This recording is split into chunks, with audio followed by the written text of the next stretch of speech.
In un incendio doloso sono andate distrutte la scorsa notte a Catanzaro 8 automobili. Secondo le prime indagini della polizia, l'incendio è stato appiccato ad una sola auto e le fiamme si sono poi propagate agli altri mezzi che erano parcheggiati vicino. L'auto incendiata era di una guardia giurata che presta servizio in alcuni supermercati della città. Il fatto è avvenuto nella centralissima via Carlo V verso le 3. Gli investigatori ritengono che il gesto, sulla cui origine dolosa sembrano non avere dubbi, sia da attribuire a questioni personali.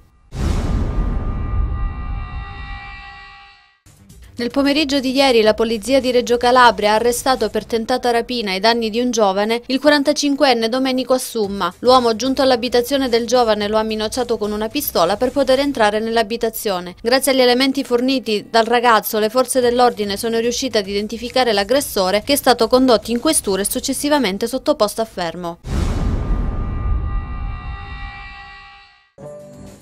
Questa mattina nell'aula magna dell'Università della Calabria si è svolto l'evento finale del progetto Leggere per capire, leggere per fare, realizzato dal Dipartimento di Filologia e finanziato dalla Regione Calabria. L'evento rappresenta la conclusione di un percorso di durata annuale che ha coinvolto circa 500 alunni e 18 istituti di scuola secondaria di primo grado distribuiti su tutto il territorio regionale.